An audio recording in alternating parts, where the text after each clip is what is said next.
Merry Christmas and Happy New Year. My name is Father Christos and this is the 10th day of Christmas. Today we will be talking about the genealogy of Christ. And when we think about genealogy, we think about family. All of us have a family. We have our Metropolis of Atlanta family. We have our Cathedral parish family. Each of us has our community family. And of course, we have the family in which we were born in. Jesus Christ also had a family in which he was born in. And his family is well documented in the Gospel of Matthew. And there, when we look at the Gospel, we see 42 different names that are associated with Christ's life. Now, all these names are not necessarily good people. In fact, some of these people that are in there are, can I say, less than reputable. But there are other people that have really, really important things. They were people of great importance. Two names that come to mind of great importance were the patriarch Abraham and also the prophet King David. There were also some other people in his lineage that were not so good. But what's really interesting about the lineage of Christ is that even though there were some really good people in his family line, even though there were some really not good people in his family line, he was a person that was able to come out of who he was based on his family. And what does this mean? Well, our family helps us become who we are, but it doesn't necessarily define who we are.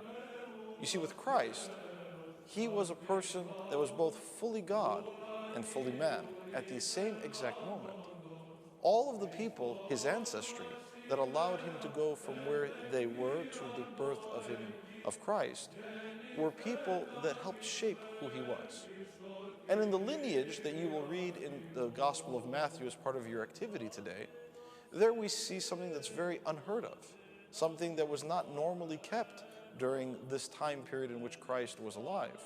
And that is the names of 5 women that are added to his lineage. Of course, the addition of the women tells us that salvation is open for everybody, not just men, but women as well, and the importance of the role that they played in salvation history. The names of these 5 women that are mentioned, I want to spend just a few minutes on so that we can fully understand who they were. The first woman, her name was Tamar. She's mentioned in the wedding service of our church, but she's also the person in which the story is revealed when someone asks Christ, there was a brother who had married and he died, then his brother married her, then he died, so on and so forth, for 7 brothers. Tamar is the woman that is mentioned in both the Gospel of Matthew and in Luke. And we find her in the book of Genesis, chapter 38. And the next woman is Rahab. And she's described as a woman of ill repute because she was a Gentile and not a Jew. And she's mentioned in the book of Joshua. Next comes Ruth, who was the grandmother of David. She was not a Jew, but rather was from Moab, and she had married an Israelite. She was loyal and is mentioned in the book of Ruth of the Old Testament. Next comes the wife of Uriah.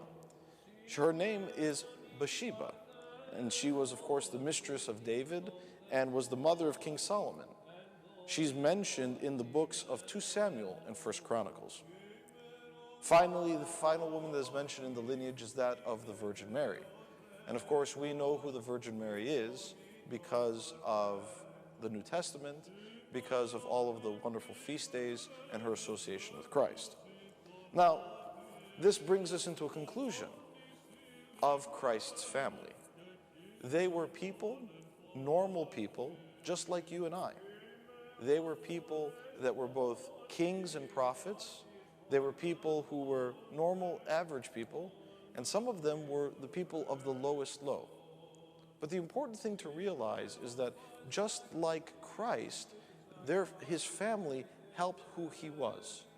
And as Christ is able to become who he was, because he was both fully God and fully man, so too can we. So during this time period of Christmas, between the first day that we celebrated to the last day, we can continue to understand who we are by projecting, by showing, and by being good Christians, and to follow the teachings of Christ. Now we know more about his genealogy. We have the opportunity to look at the scripture readings and the activity for the day. Use this opportunity to learn more about these sacred people, these 42 names. I gave you 5 to look at, and I mentioned 2 others. The remaining ones will be for you to look at and to see as a family. Join us tomorrow on the 11th day of Christmas, where Father Andrew will share with us the good news. Merry Christmas and Happy New Year.